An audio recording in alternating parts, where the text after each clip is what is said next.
예, 오늘 뉴스톱10이 준비한 첫 번째와 두 번째 소식은 국민의힘 관련된 내용입니다. 이 4월 총선을 50일 정도 앞둔 오늘 발표한 새로운 여론조사가 있었는데 국민의힘의 지지율이 민주당에서 오차범위 밖에서 앞서고 있다는 결과가 나왔습니다. 한동훈 비대위원장이 취임한 지 50여일 만인데 자, 한동훈 위원장의 목소리부터 듣고 오시죠.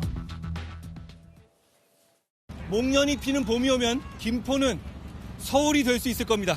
동료 시민이 원하시면 저는 국민의힘은 합니다. 4월 10일 이후에 제 인생이 좀 꼬이지 않겠습니까? 제가 어찌 보면 죽을 길인 걸 알면서도 나왔고요. 저도 그렇고 우리 국민의힘은 국민을 대단히 두려워하는 정당입니다. 그리고 국민에게 너무나도 사랑받고 싶어하는 정당입니다. 저희가 더 열심히 하겠다라는 말씀 드립니다. 예, 먼저 말씀드렸던 대로 정당 지지도 여론조사 결과부터 소개를 해드리겠습니다. 자, 최소영 평론가님. 네. 자, 정당 지도 이렇게 보면 국민의힘이 44.3, 민주당이 37.2, 그다음에 개혁신당 6.6, 녹색정의당 1.2% 정도의 순으로 나타났습니다. 자, 국민의힘과 민주당을 단순 비교해 보면 7.1%포인트 차.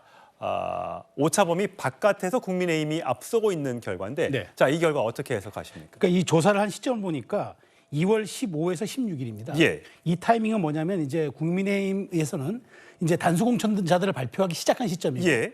민주당 내에서는 임종석 전 실장을 둘러싼 성동 갑의 그 공천 문제와 그다음에 문학진 전 의원이 폭로한 이재명 당대표의 이른바 좀 형님은 이제 이번에 좀 빠져달라는 식의 그런 종용했던 전화, 이 논란이 이제 불거졌던 거죠. 그러니까 여기에 이제 반응했거나 응답했던 사람들은 민주당은 무언가 불협화음, 그다음에 이재명 대표가 너무 민주당을 이재명 대표의 사당화로 끌고 가는 건 아니냐라는 이제 의구심이 들었던 반면 국민의힘은 뭔가 매끄럽고 그다음에 잡음 없이 단순 공천자와 그다음에 경선을 붙이는 이런 지역들이 순차적으로 흐름이 흘러간 것.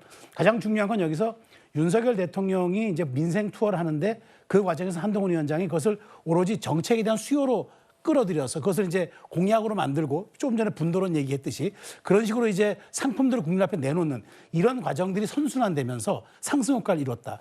이렇게 되면은 저는 지금 국민의힘이 44.3% 기록하는데 이렇게 40% 중반까지 올라온 거는 나중에 하반 경직이 생겨가지고 쉽사리 이렇게 떨어지지 않는 경향성을 보일 수 있기 때문에 민주당으로서는 상당히 좀 긴장해야 하는 조사 결과가 아닌가라는 생각이 듭니다. 네, 물론 아직까지는 여론조사 기관마다 조금씩의 숫자가 차이가 있기 때문에 이 여론조사만을 뭐 국민의힘이 앞서고 있다라고 평가하기에는 아직 이른 상황입니다만, 자, 정당 지지도 말고 이번엔 비례대표 투표 의향 조사도 있습니다. 그 결과를 살펴보면 국민의힘은 비슷합니다. 43. 반면에 민주당은 30.3으로 떨어지고요. 개혁신당이 살짝 오르고 녹색정의당이 살짝 오르는 이런 모습을 보이고 있습니다. 자, 성치훈 부의장 보시기에는 민주당이 왜 비례대표 투표 의향에서 30.3으로 원래는 아까 그냥 지지도만 따지면 37이었는데 왜 떨어진다고 분석을 하십니까? 그러니까 저 이탈하는 지지층은 뭐냐면 윤석열 정권에 대한 심판을 하고 싶어서 지역구 투표에서는 민주당 후보를 찍어주겠으나 지금 민주당 하는 거는 마음에 안 든다는 거죠. 그렇기 때문에 비례투표에서는 개혁신당 혹은 또 녹색정의당 같은 제3지대에 투표를 주겠다. 이 말은 지금 민주당이 어떻게 보면 표를 확보해야 될 층으로부터 지금 지지를 얻고 있지 못하다는 겁니다. 그러니까 어쩔 수 없이 지금 민주당을 지지해 주겠다라고 하는 그 국민들의 마음이 지금 표출된 거라고 보는데요. 저는 이런 것들이 결국 그 한동훈 위원장의 뭐 능력도 있겠지만 결국 저는 민주당이 잘해야 되는데 민주당 내부의 이 갈등, 특히나 아까 그 평론가께서 말씀하신 것처럼 지난주에 불거졌던 이 친문 친명의 갈등이 이번 지지율 하락의 가장 큰 원인으로 보고 있습니다. 왜냐하면은 그 이재명 대표가 2월 초에 문재인 대통령과 만난 이후에 오히려 그 갈등이 불거지고 갈등을 봉합하는 모습을 전혀 보여주지 못하고 갈등이 지금 점점 심화되고 있거든요. 어느 한쪽도 지금 사실 지도부도 그렇고 임종석 전 실장도 그렇고 어느 한쪽이 조금씩 물러나야 되는데 서로 물러나지 않고 있는 이런 상황이 민주당의 지지율 하락으로 이어지지 않았나 그렇게 보고 있습니다. 예. 자, 여야 지도부에 대한 평가에서도 한동훈 비상대책위원장과 이재명 당대표의 지지율을 비교해 봤더니 자, 한동훈 위원장 잘한다 53, 잘 못한다 40.7.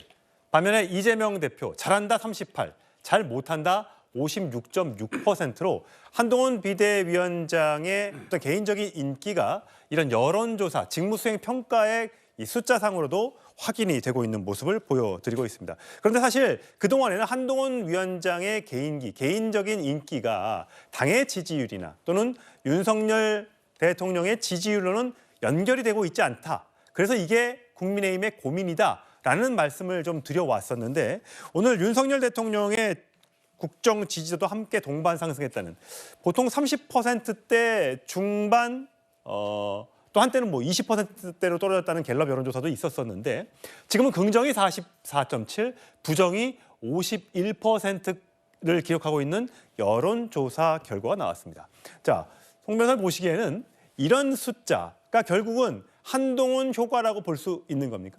일단 대통령의 국정수행 지지도는요. 대통령께서 최근에 이제 여러 민생 토론회를 계속 진행하시면서 그 민생에 집중하는 모습을 보여주셨죠. 그런 부분 때문에 긍정평가가 상승한 걸로 보여집니다. 그다음에 한동훈 위원장의 이제 그 직무수행 긍정률은요. 한 3주 전부터 이렇게 유사하게 높게 나오는 조사 흐름들이 있었습니다. 다만 그것이 당 지지도로 바로 연결이 되지는 않았었는데요. 제가 그 당시에도 이제 어떤 말씀을 드렸었냐면 당 대표가 잘한다고 하는 응답이 높으면은 그것은 일종의 경기 선행지수처럼 정당 지지율에 선행하는 것이다 이런 말씀을 드렸습니다. 그게 왜 그런가 하면요. 우리가 어떤 정당에 대한 지지는 처음부터 그 당을 바로 지지하게 되는 게 아니고 일단 그 당의 수장이 잘하는 것처럼 보이면 호감이 생깁니다. 그리고 그 호감이 일정 시간이 쌓이면은 정당의 지지로 연결이 되거든요. 최종적으로는 그 당이 내놓는 후보를 보고 후보까지 괜찮으면 투표장에 나가서 찍게 됩니다. 그런 연관관계가 있는데 그것이 이제 시차가 있죠. 지금 이제 오늘 나온 여론조사를 보니까 이런 식으로 그 한동훈 위원장에 대한 긍정평가가 정당 지지도로 이제 연결되기 시작하는 것 같습니다. 다만 이런 조사가 하나 나왔다고 해서 국민의힘이 일희일비하면 안 되고요. 지금 총선이 52일 남았는데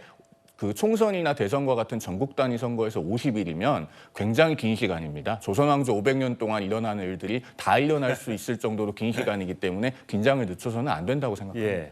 예, 맞습니다. 50일 동안 그 어떤 일이 일어날 줄 알겠습니까? 자, 오늘 보니까 어제 있었던 일인데 이거 사진이 좀 늦게 공개됐습니다. 윤석열 대통령이 배우 이정재 씨와 넷플릭스 회장과의 그 오찬을 관저로 초청해서 했다는 내용과 함께 사진이 공개됐는데 이정재 씨 하면 한동훈 비대위원장의 고등학교 동창이죠. 저 오른쪽 사진에서 봤던 것처럼 그때 많은 분들이 두 사람이 어떤 사이지? 아, 고등학교 동창 친했었나? 라는 생각을 연상하면서 윤 대통령 오늘 사진을 생각하셨을 것 같아서 오늘 잠깐 사진 소개를 해드렸습니다. 앞서 보여드렸던 여론조사 CG 다시 한번 볼 텐데 개혁신당 지지율 아까 9.9% 나오고 6.6% 나온 거 다시 한번 보여주세요. 어쨌든 3지역에서 우리 설전 변호사 나오셨으니까 네. 보면서 설명을 좀 드리도록 할게요. 네. 자, 개혁신당 6.6% 지지율 만족하십니까? 만족할 수는 없는 지지율이라고 볼 수 있죠. 하지만 실망하기도 아직 이른 전 지지율이라고 봅니다. 최근에 1+1이 2가 되지 않은 합당 아니냐라는 얘기도 있으시지만은 당 내에서 어떤 이견 조율을 위한 저는 잠깐의 시간을 가졌다고 보고요. 아마 다음 주부터 저는 굉장히 그래도 이번 조사가 6.6%가 저는 괜찮다고 봅니다. 지금 8%에 근접하는 숫자가 나왔다면 더 좋았을 테지만은 저는 어찌 보면 지금 6.6%라는 숫자도 나쁘지 않은 숫자라고 보고요. 충분히 이번 달 말까지 두 자리를 넘길 수 있는 지지율을 올릴 수 있도록 개혁신당이 국민 여러분들께 특히 양당의 어떤 이러한 폐해에 대해서 어떤 지치신 국민들께서 그 염원을 담을 수 있는 그릇을 충분히 만들리라고 봅니다. 예, 삼지대 얘기는 잠시 후에 또 자세하게 나눠볼 가 되겠습니다.